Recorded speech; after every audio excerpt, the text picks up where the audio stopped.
On est aujourd'hui le lundi 17 février et on va commencer notre cours de paracha. On est arrivé à Parshat Vayakel, l'avant-dernière paracha du deuxième livre de la Torah. On termine cette paracha, ce livre, la semaine prochaine.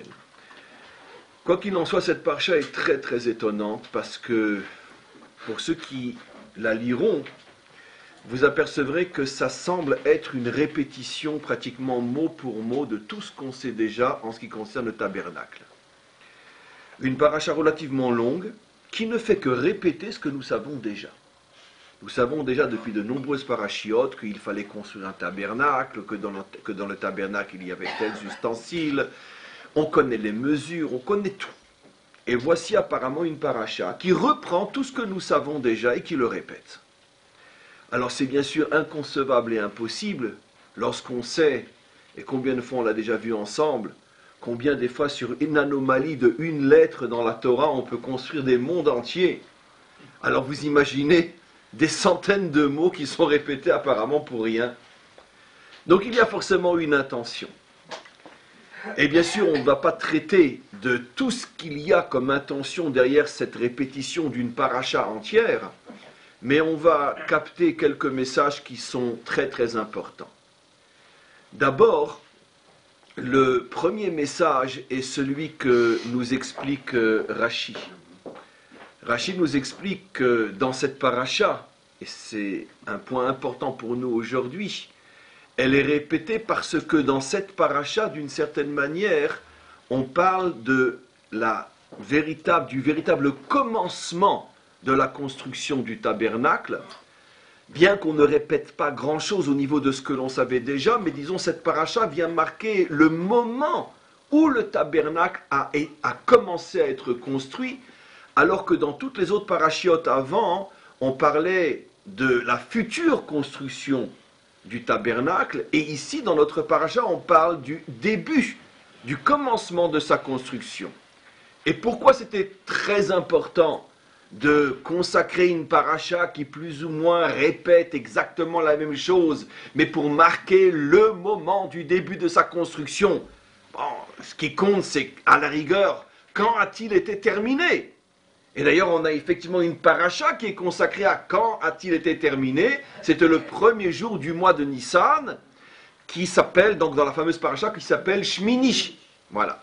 Mais pourquoi est-il tellement important de savoir quel jour le Mishkan a été commencé? Vous le savez d'ailleurs? Non. Parce qu'en vérité, on s'en fiche. Très bien. Mais, la Torah dit non, on ne s'en fiche pas. Parce que notre tradition dit qu'il fallait donc marquer le jour du commencement, parce que le jour du commencement, c'est pas n'importe quel jour. Le jour du commencement, c'est le lendemain de Yom Kippour. Le lendemain de Yom Kippour. Et donc du premier Yom Kippour de notre histoire. Parce que comme vous le savez, ou je vous le répète, ou le rappelle, normalement, nous n'aurions pas dû avoir de Yom Kippour.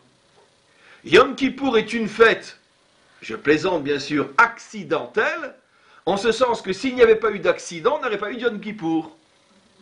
Toutes les fêtes du calendrier torahique étaient prévues au départ.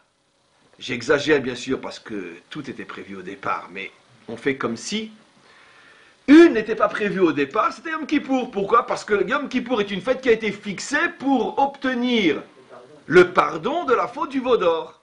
Et comme le veau d'or, on espère bien, n'était pas programmé au départ, automatiquement le pardon ne l'était pas, donc la fête non plus. Ce qui veut dire que s'il n'y avait pas eu la faute du veau d'or, il n'y aurait pas eu Yom Kippour. Yom Kippour est le jour où Hachem a pardonné la faute du veau d'or. Donc, le premier Yom Kippour de notre histoire, lié à la réparation de la faute du veau d'or, Moshe redescend de la montagne à la sortie de Kippour, il annonce aux enfants d'Israël que la faute du veau d'or est pardonnée, mais elle est pardonnée sous condition. En échange, vous devrez faire le tabernacle, vous devrez construire une demeure à Hachem dans ce monde.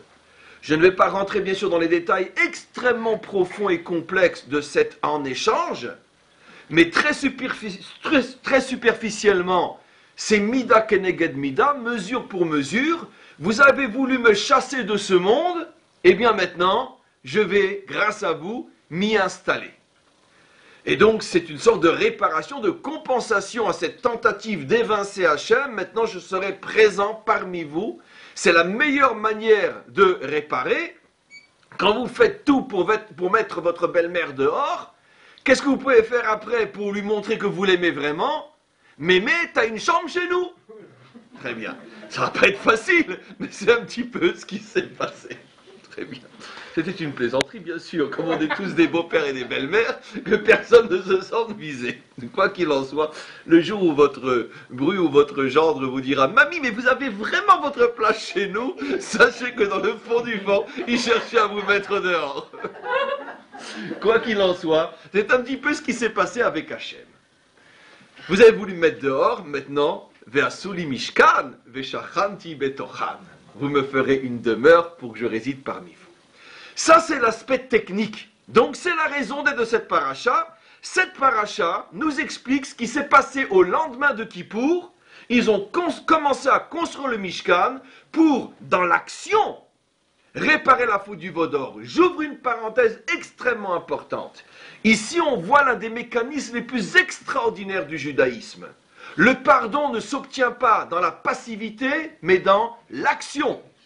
Bien que Dieu avait dit « je vous pardonne », il a fallu pendant des mois construire un Mishkan, c'est-à-dire intégrer ce pardon dans l'action, parce qu'au regard du judaïsme, il n'y a pas de pardon sans action, il n'y a pas de pardon sans engagement. Ça, c'est déjà une leçon extraordinaire, donc vous voyez que cette paracha avait déjà une raison d'être. Mais je vais rajouter plus profondément encore.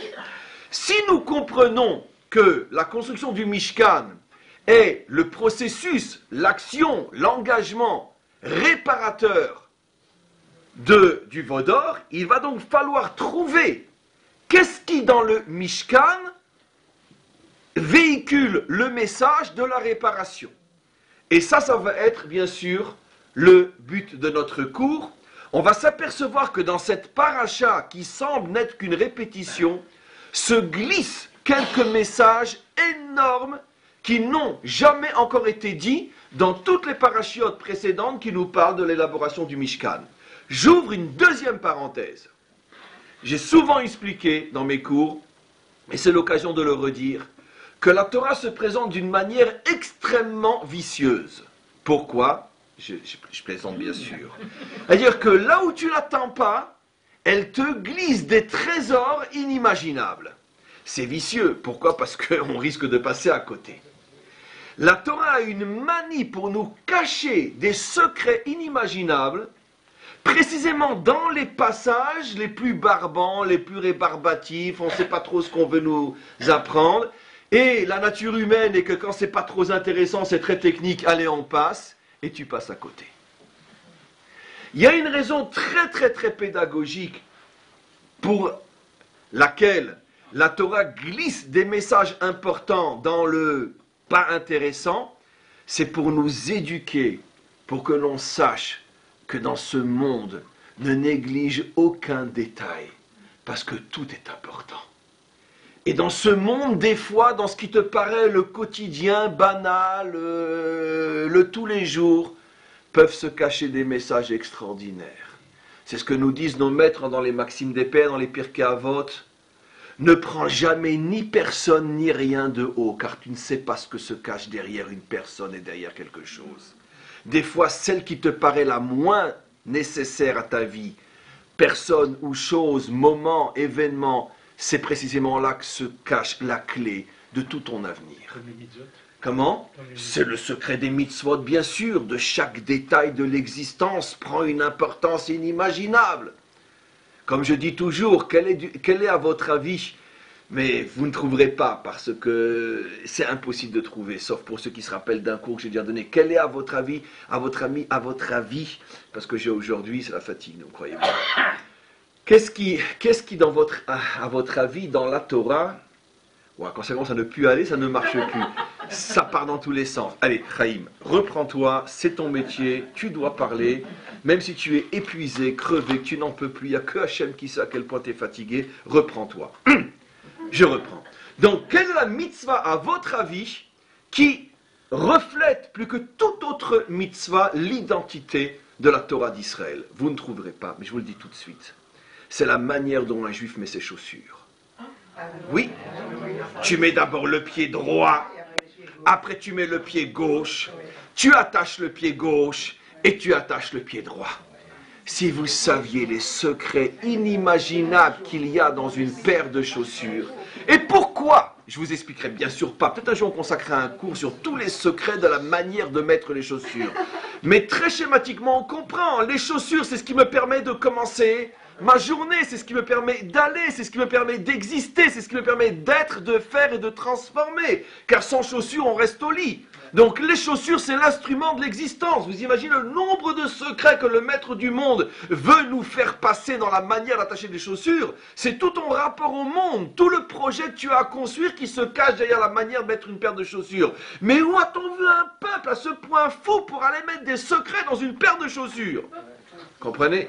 Mais parce que ça, c'est le judaïsme. Nous montrer que les moindres détails de l'existence véhiculent des choses inimaginables. Dans la Torah, c'est pareil. C'est précisément dans une paracha où on a l'impression qu'elle ne nous apprend rien, que la Torah va glisser quelques messages extrêmement importants.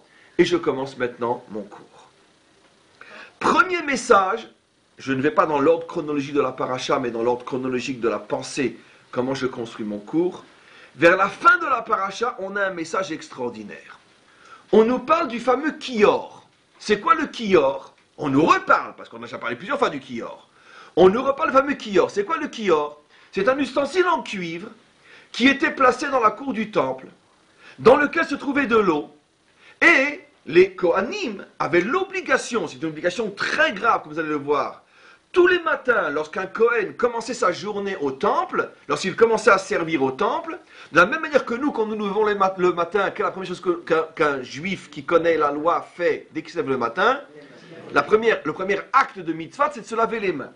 C'est d'ailleurs en rapport à ce qui se passait dans le temple, comme pour dire que la vie d'un juif, c'est comme la vie d'un Kohen dans le temple. Pourquoi? Parce que ce monde est le temple d'Hachem. Et un juif, tout ce qu'il fait durant sa journée, c'est servir Hachem. Même quand on mange, on dort, on s'amuse, même si on regarde une émission intéressante à la télévision, ça s'appelle servir Hachem. Pourquoi? Parce que tout ce que l'homme fait, qui va dans le sens de se construire, de construire le monde, c'est aller dans le projet d'Hachem. Pour un juif, tout est le projet d'Hachem. Tout, pas seulement la religion. Tout est le projet d'Hachem. Donc on se lave les mains. Maintenant, le Kohen devait se lever les mains, les pieds aussi en vérité, parce qu'il était pieds nus dans le temple. On n'avait pas le droit, le Kohen n'avait pas le droit d'avoir une interruption, comme une chatzitza, une séparation pardon, entre ses pieds et le sol, pour être en connexion avec le sol du temple, avec la pierre sacrée du temple. Et donc de là, après, ils nous ont pris ce qu'ils nous ont pris, de se déchausser quand ils rentrent là où ils rentrent, mais à l'origine, c'est juif. C'est une loi, ce n'est pas une coutume. Et donc on se lavait les mains et les pieds. C'était une mitzvah extrêmement importante. Pourquoi? Parce que si un Kohen osait vouloir commencer le service sans se laver les mains et les pieds, il était, excusez-moi l'expression, ça fait un petit peu terrible, il était Cheyav mita bidei shamaim. Ça veut dire qu'il encourait un risque de sanction céleste très très grave, une maladie, etc. C'était très très très grave. Plus encore, supposons à part la punition, qu'il malgré tout qu'il aurait voulu commencer le service sans se laver les mains et les pieds, tout le travail était considéré comme nul et non advenu. Ça veut dire dans le langage biblique ou talmudique, c'était pas soul. Ça veut dire que ça n'avait aucune valeur. Tout ce qu'il avait fait devait être jeté à la poubelle. Les offrandes qu'il avait apportées, etc. Donc c'était quelque chose d'extrêmement important au point que lui risquait sa vie s'il ne le faisait pas et tout le service d'une journée entière devait être jeté à la poubelle. Donc c'était quelque chose de très important. Maintenant ce kior-là a été construit avec du cuivre, mais le cuivre venant d'où? Regardons ce que dit Rashi. La Torah dit Bemarot atzovot. Il a été construit avec le cuivre de toutes ces femmes qui était venu en foule, tzovot, comme une armée. C'est-à-dire que toutes, sans exception, toutes les femmes étaient venues pour apporter à Moshe quoi? Leur miroir. À cette époque-là, il n'y avait pas de verre, donc il y avait une sorte de cuivre extrêmement brillant, reflétant, et elles se regardaient dans du cuivre. Et regardez ce que dit Rashi. Bnot Israël ayu beyadam marot sheroot baem kshe'en mitkashtot. C'était les miroirs des femmes, des Bnot Israël, des jeunes femmes plutôt, parce que bon, c'est surtout les jeunes femmes qui utilisaient ces miroirs-là, dans lesquels, grâce auxquels elles se faisaient belles. Elles se paraient, elles se maquillaient, elles se coiffaient, elles s'habillaient. Ve'af otan lo ikvu meleavi. Même leur propre miroir, qui est quand même très important pour une femme, c'est son intimité, c'est son image. Tout le monde sait combien une femme fait attention à son paraître. C'est la nature féminine. Donc même ce qu'elles avaient de plus, on pourrait dire, de plus intime, de plus précieux, elles sont venues comme une armée sans hésiter. Tiens, tu as besoin de matériaux, prends notre miroir. Lenidvat Mishkan, pour construire le Mishkan. Ve'aya mo'es Moshe ba'em. Le terme est très fort. Moshe, quand il a vu toutes ces jeunes femmes venir avec leur miroir, mo'es, il a fait, vous plaisantez? Ça, dans la maison d'Hachem, mo'es mi'us, mais c'est répugnant. Mipne she'asuyim le yetzerara. Parce que les miroirs, ils sont faits pour quoi? Pour attiser le yetzerara. Évidemment. Non, yetzerara, dans le sens l'attirance des hommes. Et pourquoi une femme se fait belle? D'accord? Bien qu'on pourrait dire, maintenant, elles se font belles pour leur mari. Mais malgré tout, c'est du yetzerara quand même. Parce que, je veux dire, si tu m'aimes, tu n'as pas besoin que je fasse la belle devant toi. Donc, il y a malgré tout une notion d'artificiel, de superficiel, manipulation. Il semblerait que, parce que bon, ici évidemment on parle de femmes vertueuses, on ne parle pas de femmes qui se faisaient belles pour d'autres. Donc on aurait pu tout de suite rétorquer à Rachim, attends, mais qu'est-ce que tu nous racontes, ça va pas? Non, qu'est-ce qu'il y a de Yetzara dans le miroir d'une femme pour son mari? Mais dans la mesure où on peut très bien rétorquer, mais je comprends pas, si c'est l'amour sincère, authentique, alors pourquoi elle a besoin de se faire belle? S'il l'aime, il l'aime pour ce qu'elle est.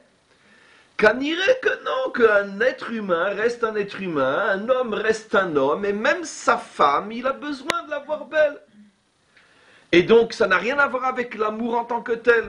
C'est une petite parenthèse que j'ouvre, j'insisterai pas trop.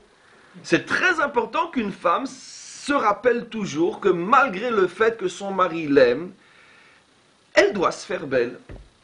Et pourquoi? Parce qu'un humain reste un humain, et elle doit se faire belle. Et il n'y a rien de honteux là-dedans.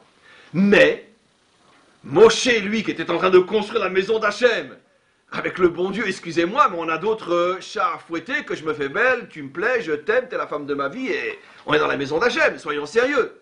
Donc, quand il a vu les miroirs arriver, il a dit, excusez-moi, mais ça n'a pas de place chez nous.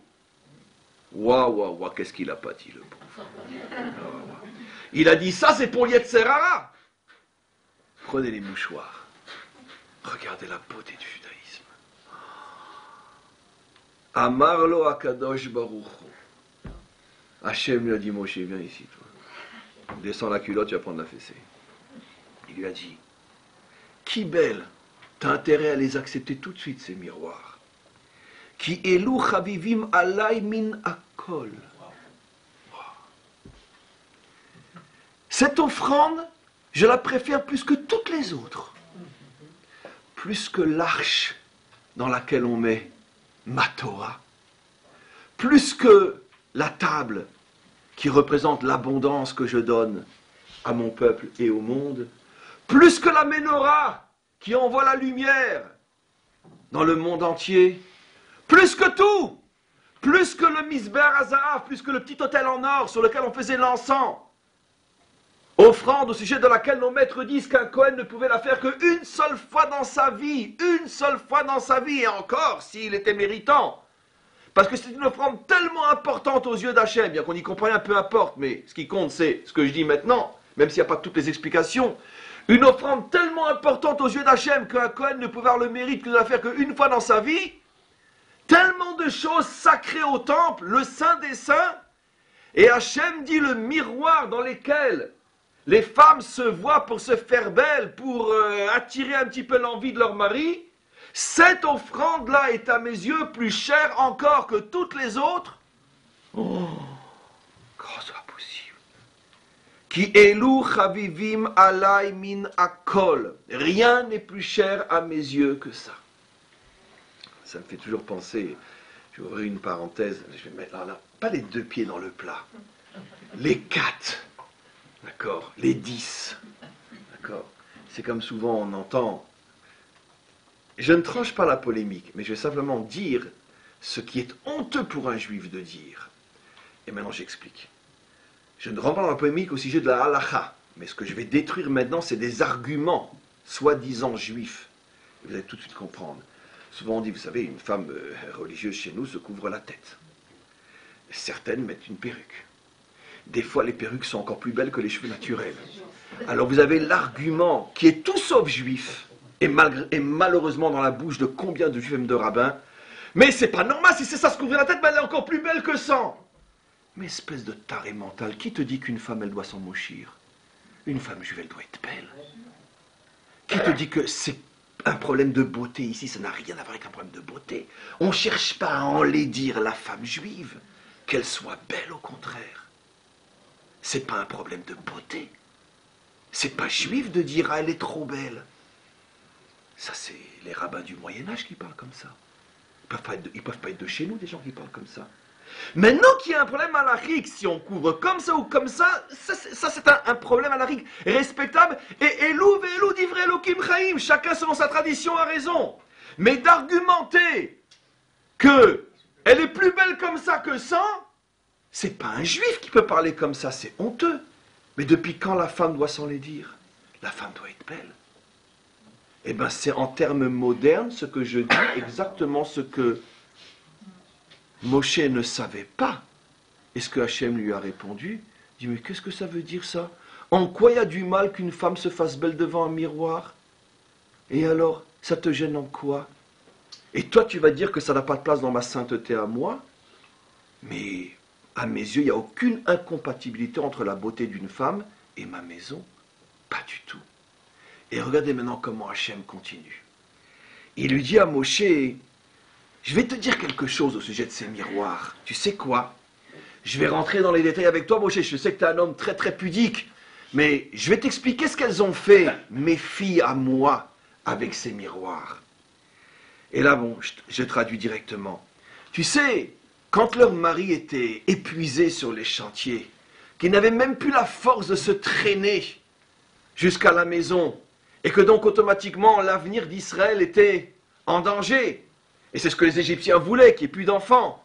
Qu'est-ce qu'elles ont fait ces femmes devant ces miroirs?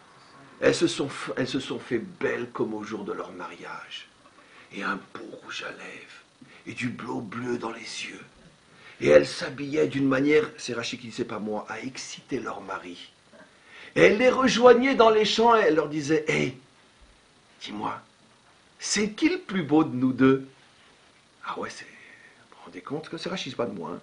Elle les taquinait. Elle dit, dis-moi, c'est qui le plus beau? Laisse-moi, je suis crevé. Et elle se penchait, puis elle avait un bon parfum. Oh, c'est toi la plus belle, ma chérie. Oh, qu'est-ce que t'es belle. Elle disait, ouais, vraiment, tu me trouves belle? Prouve-le-moi. Et c'est comme ça que le juif a continué. Voilà ce que dit Rachid. Voilà pourquoi je les aime, ces miroirs, dit Hachem. Si c'est pas du Yetzirah, ça, c'est du Yetzirah, ça. Mais voilà pourquoi je les aime, ces miroirs. Et rajoute Hachem à Moshe, et je punirai de mort le Kohen qui voudrait faire le malin et qui dira, moi je veux pas me laver de ces eaux-là. Eh bien, toi tu veux pas te laver de ces eaux-là, dégage de mon temple. Non, non. Parce que ce genre de saints, c'est pas les miens. Non, non. C'est pas ceux qu'Hachem reconnaît. C'est pas les miens. Voilà quelque chose d'extrêmement fort, mes amis. Alors maintenant, on a tous compris, mais on va aller vite parce qu'on a encore 2 belles choses ou 3 à voir. Quel est le message ici? Moshe, et j'ouvre une parenthèse avant d'aller plus loin, Rappelez-vous ce que j'ai toujours dit, la grandeur, la force, la beauté et la preuve de véracité de la Torah, c'est qu'elle se sert des plus grands de notre peuple pour montrer parfois aussi des fautes et des défauts. Je vous ai toujours dit, mes amis, et il faudrait le traduire en 70 langues, il n'y a qu'un seul et unique critère rapide, efficace, incontournable pour déceler si une religion est vraie ou fausse. Une religion qui vous présente tous les personnages, ces héros, comme des êtres parfaits, vous pouvez être sûr qu'elle est fausse. Parce que le modèle divin authentique, c'est le courage de présenter l'homme avec sa grandeur et ses défauts aussi. Moshe a aussi des défauts. Et c'est pour ça qu'on y croit. Parce que sinon, ça serait trop vrai pour être vrai. Voilà. Donc Hachem va se servir de Moshe pour nous présenter le défaut fondamental de toutes les religions. Jusqu'à ce qu'il prenne sa claque et qu'il fasse des chouvas, bien sûr. Parce qu'en ce sens, il est Moshe, c'est qu'il fait des erreurs, mais qu'il accepte aussi de les corriger. Après, il les a pris, les miroirs. Quelle est l'erreur fondamentale de Moshe? Tout ce qui touche à ce monde matériel n'a pas de place dans le monde de la sainteté. Alors, ce qui touche au plaisir de ce monde matériel, n'en parlons pas. Ce qui touche au symbole même du plaisir dans ce monde matériel, n'en parlons pas. Hachem lui dit, tu n'as rien compris comment ça fonctionne la sainteté chez nous les Juifs. Parce que Hachem c'est le premier des Juifs. D'accord. Il dit, chez nous les Juifs, ça fonctionne différemment. Non seulement ce monde matériel n'est pas un obstacle à la sainteté, mais plus encore, quand on arrive à utiliser ce monde matériel avec ses règles et ses lois, parce que se faire joli pour plaire, c'est clair que ça utilise des forces qui ne sont pas des forces de la sainteté uniquement. C'est vrai. Mais si l'intention est positive, le judaïsme tranche que le monde matériel utilisé pour des raisons nobles et positives dévoile dans le monde une sainteté plus grande encore que la sainteté qui, dès le départ, est spirituelle. Voilà le grand chidouche du judaïsme. Dans un autre contexte, je vous l'ai déjà prouvé, vous le savez tous. Quel est le moment le plus saint du Shabbat? Il y a 3 moments importants le Shabbat. Prier, étudier et manger. Quel est le moment le plus important de tous? Manger. Manger. Un juif qui aurait passé tout son Shabbat à prier, à étudier, et sans manger est considéré au regard profond de la Torah comme quelqu'un qui aurait profané Shabbat. Pourquoi? Parce que le moment de sainteté essentiel du Shabbat, c'est les 3 repas du Shabbat. Avec un bon couscous, ou un bon gefilte fish, un bon tchoulant, ou une bonne tafina. Ça, c'est Shabbat. Prier, machin, c'est d'air. Bon, il faut bien faire plaisir au bon Dieu aussi. Mais ça, c'est Shabbat. Ça, c'est Shabbat. Un bon vin, un bon arak, une bonne vodka, un slibovitch. Ah, slibovitch de Strasbourg. Ah, l'alcool de Mirabel. L'alcool de Mirabel. L'alcool de Mirabel. Slibovitch. L'alcool, vous voulez faire plaisir, on va apporter du slibovitch. L'alcool de Mirabel. Pure Alsace, il y en a en Lorraine aussi. Bien sûr. Bien sûr, surtout en Lorraine. Voilà. Eh bien, un Shabbat sans alcool de Mirabel, c'est comme un corps sans âme. C'est un Shabbat mort. Donc, Bekitsour, mes amis. Comment? Ça, c'est un ridouche. Ça, c'est un ridouche. Un Shabbat sans Mirabel. Ce qui veut dire que quoi? Ce qui veut dire que nous comprenons que finalement, un plaisir matériel, mais avec de bonnes intentions, parce que le juif à la table du Shabbat, il ne fait pas que manger et boire. Il chante des louanges à Hachem. Il s'interrompt tous les 10 minutes, un quart d'heure pour faire un Dvar Torah, pour parler de la paracha, pour interroger les enfants, qu'est-ce que vous avez appris à l'école, pour se retrouver avec son épouse et elle avec lui, pour enfin se retrouver après 6 jours où on s'est à peine croisés. Tout ça, c'est le moment de création de quelque chose de positif. Hachem dit, sachez que votre Mirabel a plus d'importance à mes yeux que vos 3 prières du Shabbat. Pourquoi? Parce que là, vous prenez le monde matériel pour faire quelque chose de positif. Et ça, c'est le secret du judaïsme. Voilà. Maintenant, évidemment que Moshe le savait, mais il pensait que ça n'allait pas jusqu'au point d'une chose qui est vraiment du Yetzer Hara vraiment fort. Hachem dit non, il n'y a pas de limite dans ce principe. Si l'intention est bonne, c'est ça la vraie sainteté.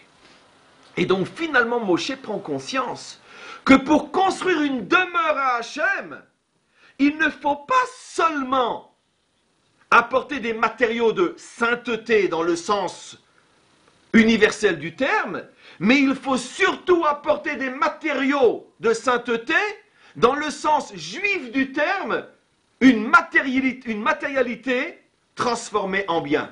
Et c'est pour ça que le kior est considéré comme plus précieux que l'arche, parce que l'arche est le symbole de la sainteté universelle, tandis que le kior, c'est la sainteté d'Israël, qui prend ce monde matériel et qui le transforme en sainteté. Voilà. Première leçon. Deuxième leçon dans cette paracha, on revient un petit peu en arrière. Quelque chose d'extraordinaire qui est révélé ici. Qui sont les deux personnages qui ont eu en directive, en la responsabilité d'organiser, de contrôler, de faire et de faire faire toute l'organisation de la construction du tabernacle? Il y en a un, on les connaît tous, Betzalel. Betzalel ben Chour, ben Yehuda, je court-circuite, je fais prendre des raccourcis. Betzalel, descendant direct du chef de la tribu de Yehuda, donc enfant de l'une, pour ne pas dire la plus prestigieuse de toutes les tribus d'Israël. La tribu des rois, la tribu du Mashiach, la tribu de David Améler. Bon, on peut comprendre. Pour construire la maison d'Hachem, tu vas pas prendre n'importe qui, évidemment. Mais il n'était pas tout seul.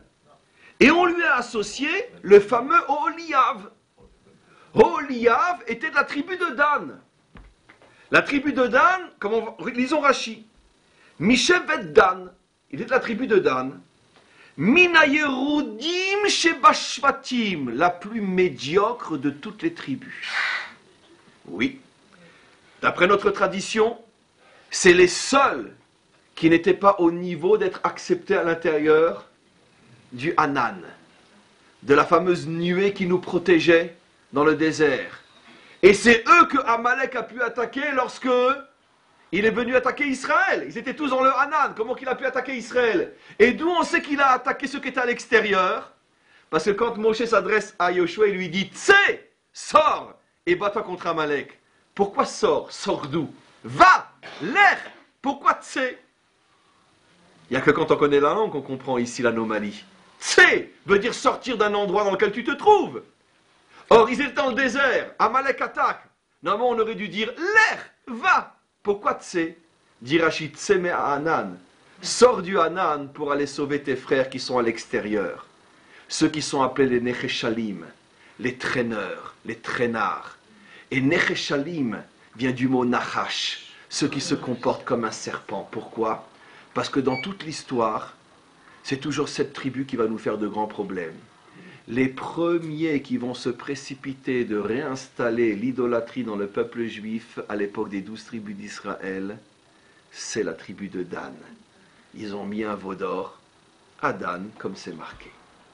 Et donc une tribu très problématique, dit Rashi, Mibne Ashvachot, parce que c'était une tribu qui venait des servantes, les deux autres femmes de Yaakov, et donc comme déjà c'était pas exactement le même statut entre Bila, Zilpa et Rachel et Léa. Et en plus de ça, Dan était une tribu très problématique, ce qu'on pourrait appeler l'enfant difficile, l'enfant sauvage. Dans chaque famille, il y a toujours un ou deux qui ne sont pas dans le même moule que les autres. Et eux, dans les tribus d'Israël, c'était la tribu difficile, la tribu de Dan. Et regardez ce que dit Rashi. Ve'ishva'u amakom. Hachem appelle Betzalel, il dit, toi tu es de la plus grande des tribus, et lui il est de la plus médiocre des tribus. Mais à mes yeux, pour construire ma maison, vous devez être chavés, vous devez être ensemble et au même niveau. Regardez, Ve'ishva'u amakom le Betzalel, le melechet amishkan. Il l'a associé au point d'en faire l'égal de Betzalel pour construire le Mishkan. Pourquoi? Ve'u migdolei hashvatim, pourtant Betzalel fait partie de la plus grande des tribus. Les kayem emar, pour que l'on comprenne ce qui est écrit, Velo nikar shua lifnei dal, il n'y a aucune différence entre le plus grand et le moins grand devant Hachem. Là aussi, deuxième et identique message. Premier message, au niveau, écoutez, c'est magnifique. Au niveau des instruments, des composants du tabernacle, on aurait pu croire, selon l'erreur de Moshe, que les composants du tabernacle doivent être dès le départ des composants précieux, utilisés uniquement dans un contexte de haute sainteté. Hachem apprend à Moshe, non. Pour moi, le composant le plus important est précisément un composant qui évoque la matérialité dans le sens le plus cru du terme, parce que tout le but du Mishkan, ou plutôt ce qui me permet d'être dans ce monde au milieu de vous, c'est votre capacité à prendre les choses matérielles et à leur donner un sens. Et quand vous donnez un sens aux choses matérielles, c'est ça la sanctification, c'est ce qui me permet d'être au milieu de vous. Bon, Moshe avait compris la leçon au niveau des composants, mais au niveau des dirigeants, des constructeurs, peut-être que là il faut vraiment quelqu'un qui sort de la cuisse de Jupiter. Parce qu'enfin, on ne va pas confier cette mission à n'importe qui. Hachem lui dit, boule, une deuxième fois, t'as rien compris. Non. On prend effectivement quelqu'un de grand, Betzalel, mais je veux qu'au même niveau, ça sera deux capitaines d'un même bateau, c'est pas qu'il est le sous-fif de Betzalel. Ishva, dit Rashi, vous partagez le travail, mais vous êtes deux patrons. Ce qui n'est déjà pas facile à vivre, deux patrons dans une même entreprise. Deux patrons, je veux, qui de la tribu de Dan. La tribu de Dan. Les Nereshalim, les petits serpents, oui, de la tribu de Dan. Pourquoi? Alors, je vais vous poser une question qui en même temps sera la réponse. Alors, si Hachem veut tellement les choses qui viennent d'en bas, alors pourquoi il n'a pas pris uniquement Oholiav? Pourquoi aussi Betzalel? Mais non, parce que justement, tout le tikkun, toute la sagesse, c'est de faire qu'ils arrivent à s'entendre. Donc s'il n'y a pas Betzalel, rien n'a été prouvé. Comprenez?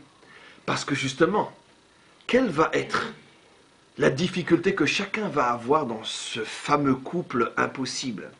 Je vais vous expliquer psychologiquement ce qui se passe dans la tête de chacun. Quand Oholiav arrive, Betzalel, premier réflexe. Oui, monsieur. D'accord. Ça, c'est le réflexe de Betzalel. Le réflexe d'Oholiav, quelle est la nature d'un homme petit quand il est face à un grand? C'est très dur de se prendre au sérieux quand on est en face d'un grand. C'est très dur. Comprenez? Comme je dis souvent dans un autre domaine qui est l'application de ce que je suis en train de vous dire, en vérité, les premiers à ne pas vouloir la liberté, vous savez qui sont? Qui sont-ils? Les peuples et les masses. Parce qu'on ne sait pas quoi en faire de la liberté. C'est dur d'être libre. C'est tellement plus facile de baisser la tête quand on a une nature de populace, de foule, de peuplade. C'est très dur d'apprendre la liberté aux hommes, d'en faire des grands. Et c'est pour ça qu'ils se laissent prendre. Bien sûr. C'est pour ça qu'ils se laissent prendre. Parce que malheureusement, la majorité des hommes ont une nature mouton. Voilà. Donc, je reviens maintenant à ce que j'explique. Le grand défaut des petits, c'est de ne pas arriver à se sentir grand. Et donc, qu'est-ce qui va se passer dans cette rencontre entre Betzalel et Oholiav? Betzalel va faire « Eh, où t'es, Oholiav ?» Et l'autre va dire « Fais attention de ne pas me marcher dessus, je suis en dessous. » Voilà. Et donc, quel va être le travail de chacun? Et je peux vous garantir que le travail le plus dur, c'est le travail de Betzalel ou d'Oholiav. Allez, ne répondez pas vite, réfléchissez. Le travail le plus dur va être Betzalel ou Oholiav? C'est marrant, hein? Vous avez peut-être raison, moi je dis Oholiav. Vous savez pourquoi? Rien n'est plus dur pour un homme qui se vit comme un nain de dévoiler le géant qui est en lui. Non, je ne suis pas un nain. Non.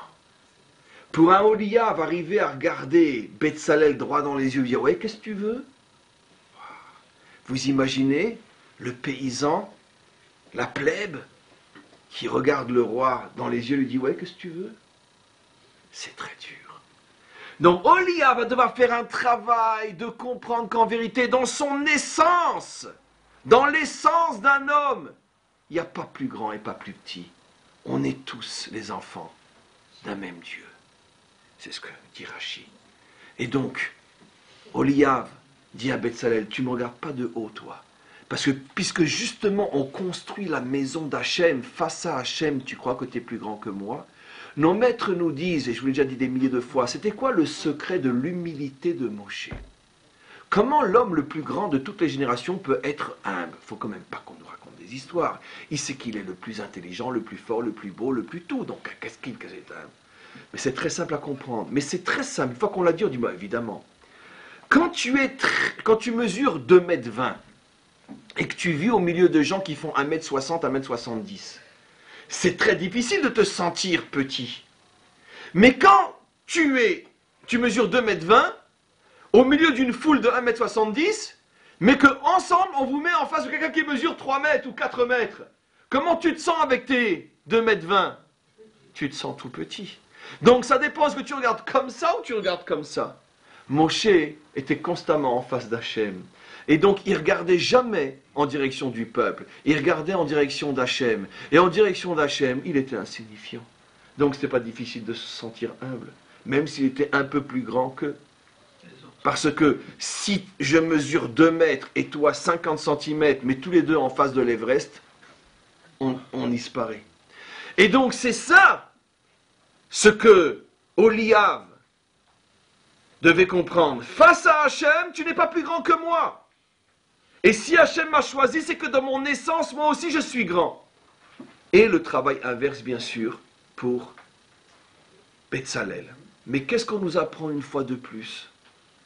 Pour construire la maison d'Hachem, on prend des matériaux qui vont tout en bas, on prend des hommes qui viennent de tout en bas, et on apprend à chaque homme qu'en vérité, dans son essence, il n'y a pas de différence entre les hommes. Troisième message. Wow, j'espère que j'arrive à terminer mon cours. Au sujet, on a un verset qui nous dit que les Nessiim, les princes des tribus, ont apporté les pierres qui ont permis de faire le pectoral, les 12 pierres. Donc chaque prince a apporté une pierre qui correspondait à sa tribu pour mettre sur le pectoral de Aaron, les 12 fameuses pierres. Or le problème, c'est que le mot Nessiim, c'est le 27e verset du 35e chapitre. Le mot Nessiim est écrit avec une grave anomalie qui, ici, en Israël, dans une classe d'hébreu, nous vaudrait un souligné et une mauvaise note. Il est écrit sans le Yud. Anomalie courante dans la Torah, le maître du monde ne connaîtrait-il pas les règles de l'hébreu? Donc l'anomalie est forcément porteuse d'un message. On a enlevé une lettre à leur nom. Comprenez ce que signifie enlever une lettre à un nom. Vous savez que quand Hachem a voulu enlever le Yud de Sarai, le Yud est venu devant le maître du monde et lui a dit, attends maître du monde, mais attends, de quel droit tu m'enlèves? Si tu m'as mis dans son nom, c'est que j'ai une place. On sait bien que le nom représente les différentes connexions de l'âme avec Hachem. Chaque lettre est un canal différent, c'est pour ça qu'il ne faut jamais raccourcir le nom. J'ouvre une parenthèse très importante. Comment tu t'appelles? Avraham, mais on m'appelle Avi. Comment tu t'appelles? Rivka, mais on m'appelle Riki. Rikiki. Comment tu t'appelles? Déborah, mais on m'appelle Déby. Non. Raccourcissez pas un nom. Parce que vous enlevez des lettres, vous enlevez un des canals. Et vous raccourcissez le flux qui lie cette personne avec Hachem. C'est pas bon du tout de raccourcir un nom. Surtout pas les parents avec leur enfant. Il n'est jamais trop tard pour corriger. Moi j'ai un fils, tout le monde l'appelle Itzik. Mais à la maison c'est Yitzhak. Pourquoi Yitzhak? Parce qu'au moins les parents, ceux qui sont les créateurs de l'enfant, au moins qu'eux ne raccourcissent pas le nom, pour que le canal reste entier. Et donc le Yud est venu devant Hachem et dit, attends, mais tu m'enlèves? Mais si tu m'as créé dans ce nom, c'est que j'ai une place. Hachem n'a pas pu enlever le Yud, c'est un midrash, c'est une parabole bien sûr, mais il n'a pas pu enlever le Yud de Sarai jusqu'à ce qu'il trouve une place au Yud. Il a dit, je t'ai trouvé une place. Le Yud, il dit, où ça? J'espère que c'est aussi bien que chez Sarah, hein? D'accord? Il dit, je vais te mettre chez Oshéa, qui va devenir Yehoshua. L'élève de Moshe s'appelait dans la Torah Oshéa, comme on le voit. Et puis après il s'appelait Yehoshua. On lui a rajouté un Yud. Le Yud a dit, oh, je préfère être chez une femme que chez un homme, hein. C'est quand même plus grand une femme qu'un homme. Hachem a dit, oui, mais cet homme-là, il a une dimension féminine. Tu sais pourquoi? C'est lui qui va donner la terre d'Israël au peuple. C'est féminin, la mère patrie. Alors j'accepte. Il est parti chez Yehoshua. S'il l'avait mis chez un homme, vraiment, il n'aurait pas accepté. Parce que être une femme, c'est plus grand dans le judaïsme qu'être un homme. Bien sûr, l'identité passe par la femme, pas par les hommes. Et donc, il a accepté d'être Yehoshua que parce qu'il a donné la terre. Voilà pourquoi il a accepté. Donc, maintenant se pose une question. Hachem enlève une lettre des Nessi'im et pas la moindre des lettres. Le Yud, comme chez Sarai. Première lettre du nom divin. Pourquoi? Vous savez pourquoi? Il y a tout un Rashi extraordinaire qui nous dit parce que Hachem les a punis. Pourquoi il les a punis? Qu'est-ce qu'ils ont fait? Parce qu'on s'aperçoit dans des autres versets, mais c'est un petit peu long et fastidieux à vous le prouver, mais à la lecture de tous ces textes-là, on s'aperçoit que les chefs de tribu ont été les derniers à se manifester et à apporter une offrande. Pourquoi? Parce qu'ils se sont dit Rashi la chose suivante, ils se sont dit la chose suivante. Amrou Anessiim, les chefs de tribu se sont dit, Yitnadvut Sibour, que le peuple apporte son offrande, Machémitnadvim, ce qu'ils donneront, ou Machémechasrim, et quand après il manquera quelque chose, d'accord, Anu Mashlimim, nous on complétera. Qu'est-ce qui leur est arrivé les pauvres? Kevan sheishlimut Sibour et Akol, ils se sont aperçus que finalement, il manquait de rien, on n'a pas besoin de vous. Alors ils sont venus chez Hachem et ils ont dit, alors qu'est-ce qu'on apporte nous? On dit, bon, alors apportez les pierres du pectoral. Ça, ils n'ont pas pensé à les apporter. Mais vous allez être punis, je vais vous enlever une lettre à votre nom. Qu'est-ce qu'on nous apprend ici? Pareil, même leçon. Les chefs de tribu ont pris les choses de bien haut. Le peuple n'a pas les moyens que nous on a. Donc nous on se réserve pour être la cerise du gâteau. Quand ils auront fini d'apporter ce que eux peuvent apporter, nous les princes, on va apporter une offrande royale. D'accord? Ils ont regardé de haut. Et pendant tout le temps où tout le monde travaillait, eux, ils jouaient au chèche-bêche. Très bien, en se disant, la cerise, c'est nous qui l'apporterons. Le problème, c'est que tu connais mal ce peuple. D'accord? Il n'a pas eu besoin de vous pour apporter la cerise aussi. Heureusement qu'Hachem les a récupérés après avec le pectoral, mais il leur a dit, je vais vous enlever la lettre Yud. La Yud, c'est la plus petite des lettres. D'accord? Il leur a dit, Hachem, pour être un grand, il faut savoir se faire tout petit. Vous ne vous êtes pas fait tout petit. Eh bien, vous ne méritez plus le Yud. Même leçon, troisième leçon dans cette magnifique paracha. Voilà ce qui se cache ici. Encore une fois, Hachem leur dit, pour construire ma maison, on ne prend personne de haut. On est tous petits devant moi. Voilà le message qui est ici. Mais c'est pas fini. Moi, je vais apporter la cerise sur le gâteau. Celle qu'eux n'ont pas pu apporter, moi je vais l'apporter. Le cours n'est même pas encore commencé. Et dans les 7 minutes qui nous restent, vous allez voir. Dans Bekitsour, qu'est-ce qu'on a compris? On a compris que le message qui traverse toute cette paracha est que arrêtez de vous prendre au sérieux. Le maître du monde aime les petits, aime les petites choses, aime ce qui est tout en bas. Pourquoi? Parce que à ses yeux, de toute façon, qui est grand? À ses yeux, qui est grand? Donc de toute façon, c'est dans le Tanya, par exemple, dans un autre domaine, mais je dis toujours, c'est de la haute et puissante psychologie pour comprendre les mécanismes de l'humain. Le Tanya utilise ce genre de notion pour nous expliquer quelque chose d'absolument extraordinaire dans les mécanismes les plus intimes du fonctionnement de l'homme. Il dit en vérité, sachez que quand un homme faute, et que la faute le fait tomber, on parle d'une faute grave éventuellement, et que la faute le fait tomber dans une grande déprime, mais comment j'ai pu fauter? Comment j'ai pu faire une chose pareille? Que vraiment ça le ronge intérieurement. Le Tanya pose une question, c'est bien ou c'est pas bien? Ça décèle quoi ça?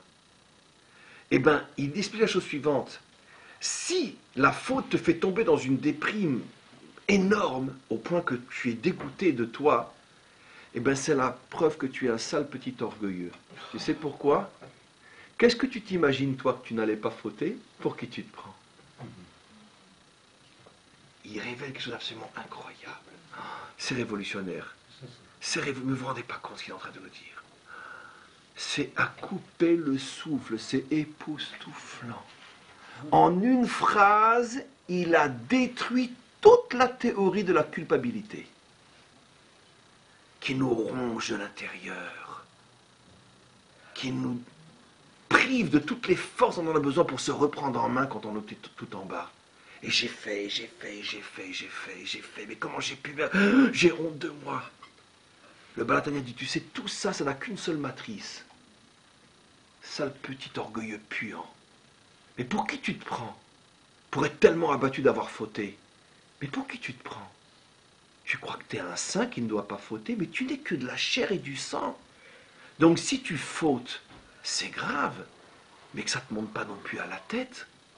Ça veut dire, comprends que tu n'es que de la chair. Et donc t'attends pas à devenir un ange du jour au lendemain. Attention, il ne dit pas qu'il ne faut pas corriger la faute. Mais il ne faut pas sombrer dans un désespoir extraordinaire qui n'est plus normal, qui recèle que tu avais une trop haute estime de toi. Tu n'as pas à avoir cette estime inimaginable de toi. Le sentiment de culpabilité est autant étranger à l'identité juive authentique que est le rouge du bleu ou le jaune du vert. Il n'y a rien à voir. Je ne sais même pas si l'exemple est bon, peu importe. Ou que l'eau du feu, ou que le mouillé du sec. Voilà. Non. Je suis tombé, mais c'est vert. Je suis un crétin, mais je le savais. Mais c'est pas grave. Je vais me reprendre en main et je vais faire mieux la prochaine fois. Je suis retombé deuxième fois. Bah là, vraiment, je suis sûr que je suis un sale petit crétin. Je le sais. Très bien, mais alors, le bon Dieu m'a créé crétin. C'est qu'il aime les crétins qui se prennent en main. Et je continuerai à me prendre en main. Voilà. Je ne me fais pas d'illusions sur ce que je suis. J'avais prétendu que j'étais ce que je ne suis pas. Je suis un petit crétin qui fait le maximum pour s'en sortir. Très bien. Attention, c'est pas la porte ouverte pour dire on se laisse aller. Mais c'est le juste milieu, comme toujours dans la sagesse, entre se laisser aller et se laisser tomber. Le juste milieu, c'est je suis là pour travailler, mais si je tombe, je tombe. Et on continue. Donc, ça c'est le grand message du Mishkan. Maintenant, on arrive au tout début de la paracha. Il nous reste quelques minutes. On commence la paracha avec quelque chose de tout à fait, étonnant. On commence par nous, dès le départ, nous dire qu'on va nous parler du Mishkan. Et tout d'un coup, une déviation sur le respect du Shabbat. Alors que le respect du Shabbat, on en a déjà parlé des centaines de fois dans la Torah. Tout d'un coup, on ne sait pas pourquoi, comme un cheveu sur la soupe. Pourquoi on nous parle du respect du Shabbat? Rashi dit pourquoi. C'est pour te faire comprendre que la construction du Mishkan, bien que tu es en train de construire la maison d'Hachem, la construction du Mishkan ne l'emporte pas sur le Shabbat. Le jour du Shabbat, tout le monde devait s'arrêter de travailler parce que Shabbat est au-dessus du Mishkan. Pourquoi il fallait nous le dire ici? On aurait pu croire que rien n'est plus précieux au monde que de construire la maison d'Hachem. Et on aurait surtout pu croire, explique les commentaires, que le Shabbat nous interdit uniquement de faire nos travaux personnels. Mais là, on ne travaille pas pour nous, on travaille pour lui. On aurait pu croire que pour lui, on peut continuer à travailler le Shabbat. De là, la Torah vient t'apprendre que non. On te rappelle même ici que tu feras Shabbat parce que le Shabbat, que ce soit pour toi, pour lui, pour qui que ce soit, Shabbat, on ne travaille pas. Mais quel est le message? Le message est extrêmement important. Parce que, comme toujours, vous allez voir ici l'un des aspects les plus fabuleux de la sagesse authentique. La sagesse se construit toujours sur une chose et son contraire, sur une vérité et sur une autre. C'est une vérité qui contredit pour... Voilà, comme je dis toujours, quand on étudie le Talmud, bon, on est habitué à nos âges, mais quand on commence à étudier le Talmud, on commence à peine, ça y est, après des mois ou des années d'efforts, on commence, ça y est, on arrive à suivre plus ou moins le raisonnement d'une page. Et quand enfin on arrive à la fin de la page, et qu'on dit, ça y est, j'ai compris, on continue, ah ma Abaye, voilà ce que dit Abaye, tout ce que tu as dit est faux, parce que et puis tout s'écroule. Je ne comprends pas. Dans la première page, on construit que tout est vrai. Dans la deuxième page, on construit que tout est faux. Alors où j'en suis, moi? Tu en es dans la troisième. Mais la troisième, tu la comprends plus que la quatrième, etc. Ça veut dire quoi? C'est quoi le Talmud? Le Talmud, c'est nous apprendre comment fonctionne la sagesse. Toute vérité à laquelle ne s'oppose pas une vérité contraire ne peut pas être la vérité. La vérité, c'est une chose et son contraire, parce que c'est l'équilibre entre les deux. Je rappellerai toujours une histoire aujourd'hui que j'ai racontée 1000 fois déjà. J'empiéterai juste de quelques minutes aujourd'hui parce que j'ai commencé avec quelques minutes de retard. Mais une histoire, il y a de très, je la répète, bon c'est un peu prétentieux, peu importe, mais c'est pas grave, vous me connaissez. Il y a de très très nombreuses années, c'est une histoire qui m'a ouvert une des portes les plus importantes de ma vie. J'ai été confronté pour des besoins communautaires, etc., par l'un des chefs témoins, les témoins de France. Je vous l'ai déjà expliqué, c'était un Cohen tunisien, qui était ancien officier de Tsahal, qui connaissait l'hébreu par cœur, qui avait tout lâché et qui était devenu témoin. Très bien. Et la France était partagée du nord au sud, de moitié en moitié, est-ouest.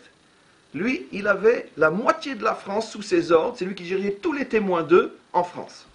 Un juif Cohen tunisien. Et puis, je veux dire, il parle l'hébreu parfaitement, ancien officier de Tsahal, un dur de dur. D'accord? Et lui, tu ne peux pas l'avoir avec des textes, parce que, je veux dire, il s'y connaît. J'étais moi le petit David devant le grand Goliath, j'avais 25 ou 6 ans à l'époque, 25-26 ans. Et puis je veux dire, bon, la Providence m'a poussé à... Bon, c'est une vieille histoire, parce qu'en vérité, il était marié avec une juive belge, Ashkenaz, enfant de la Shoah. Elle a commencé, vers cet âge, à avoir des remords, d'avoir suivi son mari juif dans une religion qui n'était pas celle pour laquelle ses parents avaient été gazés. Et donc elle a commencé à avoir des remords. La Providence a voulu qu'elle m'a rencontré, elle m'a appelé au secours, elle m'a supplié de rencontrer son mari pour essayer de le convaincre parce qu'elle ne sait plus où elle en est. C'est comme ça que j'ai été... Mais le problème, c'est que c'est à cette époque-là, entre autres, que j'ai passé... C'est quelque chose qui a duré 3-4 ans. Et j'ai passé vraiment jour et nuit pendant des mois et des mois et des mois à apprendre pratiquement par cœur le Nouveau Testament et tout, parce que je ne le connaissais pas. Et donc, ça m'a servi aussi à connaître. Aujourd'hui, quand je parle, je sais de quoi je parle, parce que je le connais par cœur. Et donc, j'ai énormément appris, j'ai lu leurs livres, j'ai lu leurs textes, etc. Mais c'était pas facile. Pourquoi? Parce que c'était un géant. En plus, il avait pratiquement 20 ou 25 ans ou 30 ans de plus que moi. Il était déjà au sommet de sa carrière à cette époque-là. Et donc, mon premier vrai coup, je me rappellerai toujours, je l'ai marqué, j'ai commencé à le fragiliser, parce que tous nos échanges, c'était toujours, bon, oui, mais bon, il arrivait toujours à s'en sortir, parce qu'il connaissait l'hébreu à la perfection. Et donc, c'était très très dur. Et puis je voyais que bon, j'arrivais pas non seulement à m'en sortir, mais la femme elle-même commençait à avoir de grands doutes. Et une fois j'ai marqué un point, et ça a été le début de la victoire, partielle, elle n'a jamais été vraiment totale. Mais il y avait un sujet dans les prophètes, vous connaissez toutes les différences, comment nous on lit, comment eux ils lisent, etc. Il y avait un sujet dans les prophètes, où il y avait leur interprétation, il y avait la nôtre. Lui était extrêmement malin. Et il savait que ce passage chez nous était expliqué par plus d'une dizaine de commentaires. Il n'y en avait pas un qui disait la même chose que l'autre. Et lui avait préparé une explication de ce passage, mais implacable du début jusqu'à la fin. Ça veut dire un son, une voix unique qui expliquait ces 3 ou 4 versets d'une manière, mais paf! Dès qu'il m'a dit, la prochaine fois qu'on se voit sera sur ce passage-là, j'ai compris le piège qui me tendait. J'ai dit, comment je vais m'en sortir? Je vois les commentaires, j'essaye, il n'y en a pas un, lui il dit ça, il dit mais non, l'autre il dit t'as rien compris, le troisième il dit mais non, toi non plus t'as rien compris parce que... Un truc de juif quoi, des fous furieux. Voilà. Bon, j'apprends mes commentaires, j'y vais comme ça. Et puis lui il arrive avec son dossier, un truc, waouh! Il me dit, lisez. puis là, j'ai eu le coup de génie, il n'est pas de moi, c'est un cadeau du ciel. Je lui dis, c'est nous qui avons raison. Il me dit, mais enfin écoutez, il n'y en a pas un qui est d'accord avec l'autre. C'est une vraie pagaille chez vous. Mais quand on pouvait avoir raison, il y a plusieurs paroles de Dieu. Je me rappelle toujours ces mots. Je dis, oui, c'est nous qui avons raison. Vous savez pourquoi? Parce que le fait que vous puissiez penser que des hommes, aussi grands soient-ils, puissent avoir à ce point cette certitude, au point d'avoir une pensée unique sur la parole de Dieu, mais comment l'infini peut-il rentrer dans le fini qui est le cerveau de l'homme et se transformer en pensée unique? Justement parce que nous savons que c'est l'infini, on ne peut pas avoir une pensée unique sur l'infini. Je me rappelle toujours, sa femme était là. Il a été déstabilisé. C'est la première fois que je l'ai vu pleurer. Comme si elle me disait merci. Ah, vous avez gagné. Ça y est, vous l'avez fragilisé. C'était tout simple à expliquer. L'infini ne peut pas se transmettre dans une pensée unique, c'est pas possible. C'est forcément du charlatisme.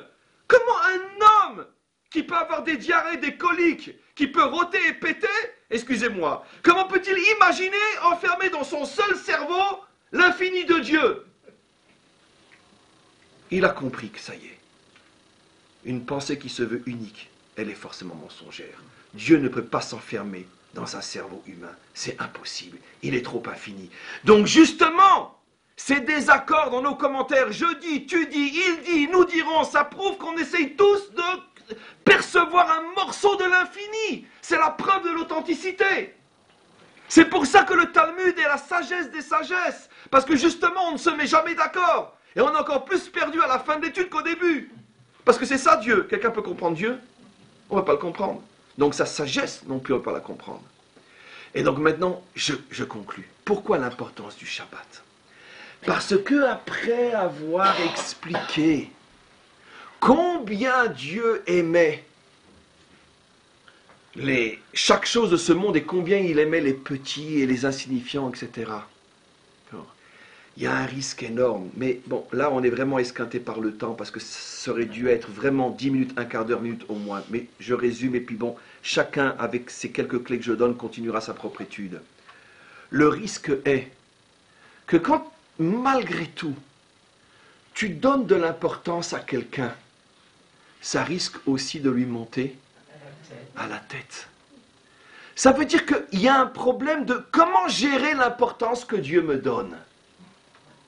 À partir du moment où tout le message du Mishkan est que vous êtes important à mes yeux, je veux résider parmi vous, et même les plus petits parmi vous ont une importance à mes yeux comme les plus grands. Mais si tu insistes trop sur cette notion, malheureusement l'homme étant ce qu'il est, il va vous dire, ah ben alors, moi qui me prenais pour un paysan, ouais. Ça veut dire que malheureusement l'homme ne sait pas où la vérité commence et elle s'arrête.